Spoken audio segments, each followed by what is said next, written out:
Principal staff officer lieutenant general Kamrul হাসানকে দিয়ে সেনাপ্রধান জেনারেল ওয়াকারকে সরিয়ে ফেলতে চেয়েছিলেন খলিলুর রহমান।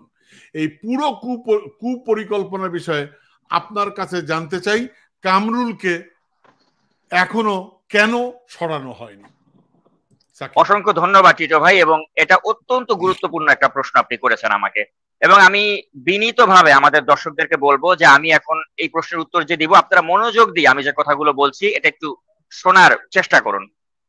তো আমি যেটা একটু আগে বলছিলাম যে এই খলিলুর রহমান তিনি কিন্তু মার্কিন এজেন্ডা বাস্তবায়ন করতে এসেছেন, এবং তিনি যখন জানতে পারলেন যে তার যে ষড়যন্ত্রগুলো এগুলো আস্তে আস্তে ফাঁস হয়ে যাচ্ছে, এবং এর ফলে জেনারেল ওয়াকারকে সরানো তো দূরের কথা, উল্টো প্রজ্ঞাপন তৈরি হয়ে গিয়েছে যে কামরুলকেই অপসারণ করা হতে পারে।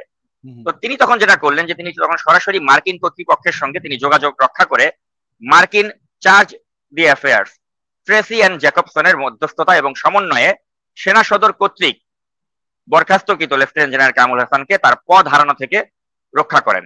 এবং আমি শিওর এই কথাটা কিন্তু অনেকেই জানেন না, কারণ মিডিয়াতে এগুলো আসতে দেওয়া হয়নি। এখন আমি আমার সূত্র মারফত যেটা জানতে পেরেছি সেটা হচ্ছে যে এই কামরুল হাসান, যিনি মানবিক করিডোরের এই নন লিথাল পণ্যের আসা যাওয়া পুরোটা নিয়ন্ত্রণের দায়িত্বে আছেন, তার উপস্থিতি কিন্তু কোনোভাবেই মেনে নিচ্ছে না জেনারেল ওয়াকারুজ্জামানের সমর্থিত আর্মির যে অংশটি রয়েছে তারা। এবং এর ফলেই কিন্তু তারা এই পিএসও কামরুল হাসান বরখাস্ত হলেও সরকারি প্রজ্ঞাপন না হওয়াতে সেনা সদরের অভ্যন্তরে কিন্তু একটা উত্তেজনাকর অবস্থা বিরাজ করছে। তো এখন এই নতুন পিএসও হিসেবে কিন্তু নাম শোনা যাচ্ছে 9th ডিভিশনের যিনি জিওসি রয়েছেন মেজর জেনারেল মঈন খানের, এবং আগামী সপ্তাহে আশা করা হচ্ছে যে সংক্রান্ত একটা প্রজ্ঞাপন জারি হতে পারে। এখন পিএসও হিসেবে যদি আগামী সপ্তাহের মধ্যে প্রজ্ঞাপন জারি করে এই মানে মেজর জেনারেল মঈন খান তাকে যদি এখানে জিওসি করা না হয়, তাহলে কিন্তু আমি মনে করি যে সংকটটা আসলে বাড়বে বই কমবে না। এখন এই যে জেনারেল ওয়াকারুজ্জামান এবং তার যে সমর্থিত সেনা সদস্য যারা রয়েছেন, যারা সংখ্যায় কিন্তু অনেক বেশি, তারা এই মার্কিন যুক্তরাষ্ট্রের যে ভূ রাজনৈতিক কৌশলের যে অংশ এই করিডোরের মাধ্যমে বাংলাদেশ সেনাবাহিনীকে যে ব্যবহার করা হোক বা মিয়ানমারের আরাকান আর্মি অন্যান্য পিপলস ডিফেন্স ফোর্সেসকে গোপনে সমর্থন দেওয়া হোক, এটার বিরুদ্ধে তারা। এবং এই বিরোধিতা করার কারণেই কিন্তু জেনারেল ওয়াকারের 11ই মে থেকে 23শে মে পর্যন্ত যে যুক্তরাষ্ট্র সফরটি ছিল এটা কিন্তু বাতিল করা হয়, এবং তিনি হনুলুলুতে ল্যান্ড ফোর্সেস প্যাসিফিক সম্মেলনে তার কিন্তু অংশগ্রহণ করার কথা ছিল। কিন্তু পরবর্তীতে যেহেতু মার্কিন যুক্তরাষ্ট্র বুঝতে পেরেছে যে জেনারেল ওয়াকারুজ্জামান তার নিজের দেশের পক্ষে দাঁড়াবেন, মার্কিন যুক্তরাষ্ট্রের পক্ষে তাবেদারি করবেন না, এ কারণেই কিন্তু মার্কিন স্টেট ডিপার্টমেন্ট এবং খলিল তারা জেনারেল ওয়াকারের ওই যুক্তরাষ্ট্র সফরটি তারা হতে দেয়নি, বাতিল করে দেয়। তো এখন এ থেকে আপনারাই বুঝে নেন যে জেনারেল ওয়াকারুজ্জামান আমাদের দেশের পক্ষের লোক না দেশের বিপক্ষের লোক, যে মার্কিন যুক্তরাষ্ট্র তাদের পূর্ব নির্ধারিত সফর বাতিল করে দেয় জেনারেল ওয়াকারের, কারণ তিনি মার্কিন যুক্তরাষ্ট্রের স্বার্থের পক্ষে দাঁড়াচ্ছেন না। তো এই বিষয়গুলো কিন্তু আমাদের দেশের জনগণকে একটু উপলব্ধি করতে হবে যে কে যুক্তরাষ্ট্রের পারপাস সার্ভ করছে আর কে আমার দেশের পারপাস সার্ভ করছে। তো এখন আজকে আমি এই অনুষ্ঠানের মাধ্যমে একটা খুবই গুরুত্বপূর্ণ বিষয় দর্শকদেরকে জানাতে চাই, সেটা হচ্ছে যে জেনারেল ওয়াকারুজ্জামান তিনি যখন জানতে পারলেন যে এই খলিল এবং এই কামরুল এরা একটা প্ল্যানিং করে ডক্টর ইউনূসের অনুমতি ক্রমে তারা যে জেনারেল ওয়াকারুজ্জামানকে সরিয়ে দিতে চাচ্ছেন, এ নিয়ে যে একটা আলাপ আলোচনা হচ্ছিল, এটা যখন তিনি জানতে পারলেন তখন কিন্তু জেনারেল ওয়াকারুজ্জামান তিনি প্রধান উপদেষ্টা ডক্টর মোহাম্মদ ইউনূসের সাথে তিনি দেখা করলেন। তো তাদের মাঝে যেসব কথা হয়েছে সেগুলো আমি জানতে পেরেছি, আমি হুবহু এখন আপনাদের উদ্দেশ্যে সেটা পড়ে শোনাতে চাই। প্রধান উপদেষ্টা তিনি ওয়াকারুজ্জামানকে বললেন যে আপনি তো ক্ষমতা দখল করতে চান, আমাকে সরিয়ে দিতে চান। উত্তরে জেনারেল ওয়াকারুজ্জামান তিনি বললেন, শুরু থেকেই আমি আপনাকে পূর্ণ সমর্থন এবং সহযোগিতা করে এসেছি, কখনো এর ব্যতিক্রম ঘটেনি। আপনাকে সরিয়ে ক্ষমতা দখলের প্রশ্নই আসে না।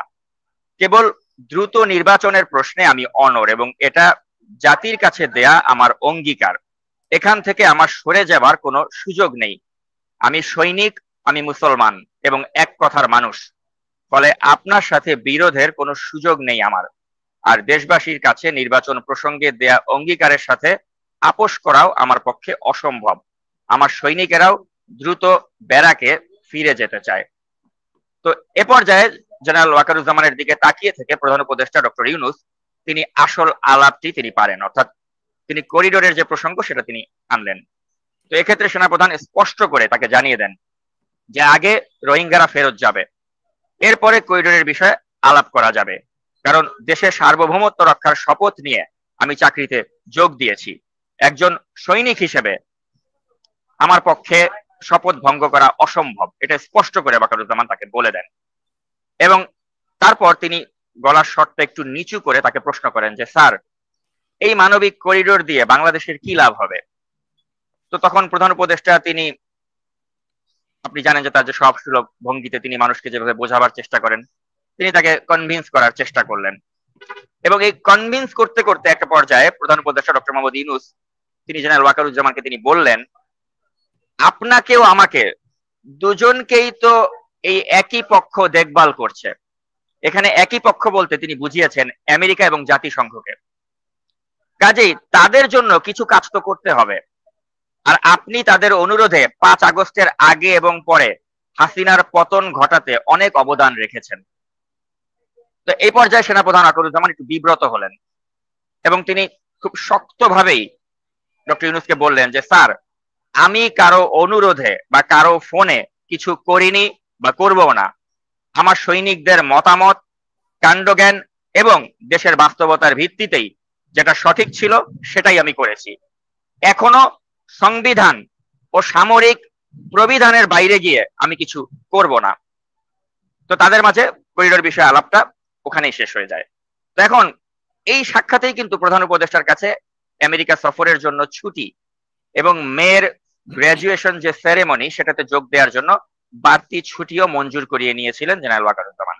কিন্তু যখন তিনি ক্যান্টনমেন্টে ফিরে গেলেন এবং শীর্ষপদস্থ যারা অফিসার এবং শুভাকাঙ্ক্ষী তাদের সাথে সেনা প্রধান যখন প্রধান উপদেষ্টার সাথে আলাপ আলোচনার বিষয়বস্তু নিয়ে আলোচনা করলেন, তখন তারা তাকে আমেরিকা সফরের পরামর্শটা তারা বাতিল দিলেন, যে আমরা পরামর্শ দিচ্ছি আপনি আমেরিকাতে সফর করেন না। তো এর ফলে কিন্তু পরের দিন তিনি আর আমেরিকাতে যাননি।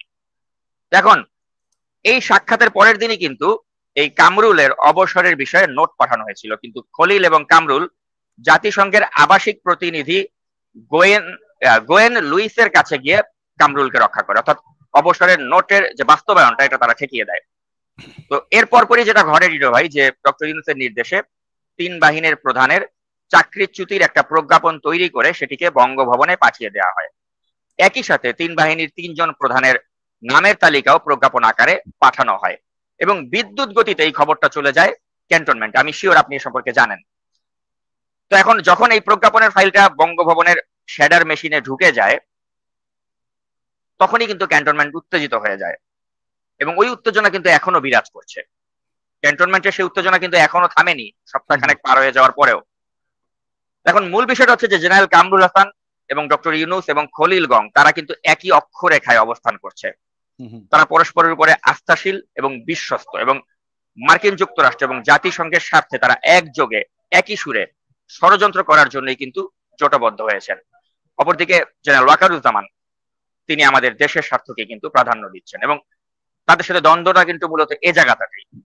এখন ইতিমধ্যে জেনারেল ওয়াকারুজ্জামানকে কিন্তু 3 বাহিনীর প্রধানকে সহ তাদেরকে সরাবার জন্য 2বার চেষ্টা করেছেন ডক্টর ইউনূসের এই সরকার।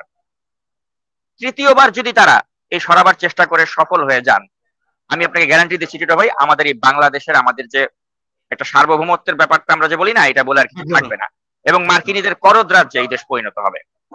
এখন সবচেয়ে গুরুত্বপূর্ণ বিষয় হচ্ছে জেনারেল ওয়াকার যদি থাকে আমাদের গণতন্ত্র থাকবে, আর ডক্টর ইউনূস যদি থাকে গণতন্ত্র আসবে না।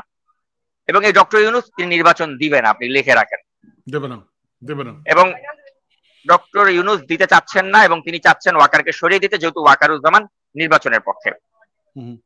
তো আমি খোলামেলা করে কিন্তু আজকে এই বিষয়টা দর্শকদের সামনে তুলে ধরলাম টিটো ভাই। এখন আমি কথা বলতে চাই সাকিব, কেন কথা বলতে চাই, কথাগুলো দর্শক আপনারা যারা আমাদেরকে দালাল বলছেন বলে যদি সুখ পান কোনো অসুবিধা নেই, কিন্তু প্রশ্ন হচ্ছে যে সাকিব যে কথাগুলো বলছে এই কথাগুলো একটু যাচাই করে নিন। এই কথাগুলো যাচাই করার পর দালাল বলেন, যা ইচ্ছা তাই বলেন, গালাগালি করেন, মাথা পেতে নেব।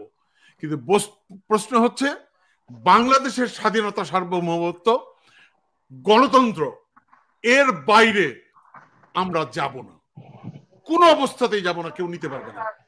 জীবন বাজি রেখে জীবন চলে যাবে, কোনো ষড়যন্ত্রে পা দেব না। এবং আমি এটা আজকে লাইভে বললাম, প্রশ্ন হচ্ছে শব্দটি দালাল, এই দালাল শব্দ আপনি আপনি বলতে পারেন, হ্যাঁ আমরা দালাল, আমরা গণতন্ত্রের দালাল, আমরা বাংলাদেশের দালাল, আমরা আমরা দেশমাতৃকার দালাল। এখন প্রশ্ন হচ্ছে দেশটা যখন ধ্বংস হয়ে যায় তখন কিন্তু আর কিছু বলার সুযোগ পাবেন না। তো আমরা দেশটাকে ধ্বংস হতে দিতে চাই না, এবং পরিষ্কার করে সাকিব আপনাকে বলি, আপনি যে কথাগুলো বললেন আমি দর্শকদেরকে বলবো আপনারা একটু চিন্তা করেন। টিটু ভাই আমি যে কথাগুলো বললাম এগুলো এই খলিল সাহেব এবং আমাদের এখন যেটা আমরা বুঝতেছি এই খলিল সাহেব এবং আমাদের অধ্যাপক ইউনূস সাহেবকে ইনপ্ল্যান্ট করা হয়েছে, আমেরিকা এখানে ইনপ্ল্যান্ট করেছে, এটাই সত্য, এটাই বাস্তব এবং এটাই প্রমাণিত। এবং আরেকটা বিষয় টিটু ভাই, আপনি যখন এই কথাগুলো আমার আগে কিন্তু এই তথ্যগুলো আপনার কাছে ছিল, এবং আপনি কিন্তু আমাকে যখন এই কথাগুলো বলছিলেন আমি কিন্তু ভাবছিলাম টিটু ভাই এগুলো কি বলেন, এগুলো হয়, আপনি কোথা থেকে এই তথ্য পেয়েছেন, এগুলো তো গুজব। কিন্তু পরবর্তীতে আমি যখন এগুলো ভেরিফাই করলাম, এই যে আজকে আমি যে তথ্যগুলো আপনাকে দিলাম, আমি মানে একদম স্ক্রিপ্ট আকারে আমি দেখে দেখে আপনাকে বললাম যাতে কোনো কোটেশন আমার ভুল না হয়, আপনি কিন্তু আমাকে এই কথাগুলো আগে বলেছিলেন এবং আমি দেখলাম আপনি যা বলেছেন একদম অ্যাকুরেট, মানে এইভাবেই কথাগুলো হয়েছে। তাহলে আপনি চিন্তা করে দেখুন যে আমাদের দেশের সেনা প্রধানকে উৎখাত করার জন্য, একজন দেশপ্রেমিক মানুষকে উৎখাত করার জন্য ডক্টর ইউনূসের মতো একটা ব্যক্তি বা খলিলের মতো একটা ব্যক্তি যে নির্লজ্জ প্রচেষ্টা করছে, মানে আমি বিস্ময়ে হতবাক হয়ে যাই যে একটা নোবেল লরিয়েট, তার এই জীবনে চাওয়া পাওয়ার কি থাকতে পারে।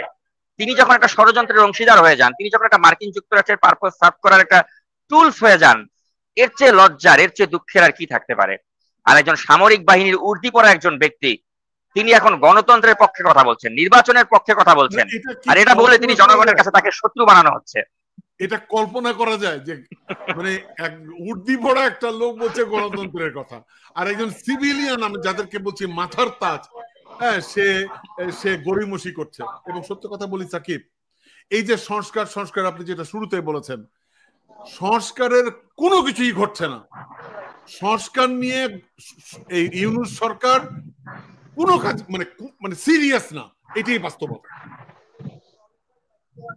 তারা সিরিয়াস না, 9-10 মাস লাগে সংস্কার করতে, কি বলেন আপনি? প্রশ্নটা হচ্ছে এমন কিছু প্রস্তাবনা যেগুলো আপনারা আজকেই অর্ডিন্যান্স জারি করতে পারেন, তো যেগুলো কনফ্লিক্ট করবে না রাজনৈতিক দলের সাথে আপনারা সেগুলো ঘোষণা করে দিন। আপনার বিচারের খবর কি? এই আজকে হচ্ছে অমুক হচ্ছে, কি বলে ফরমেশন তৈরি করা হচ্ছে, আবেদন রেডি করা হচ্ছে, সব অষ্টডিম্ব।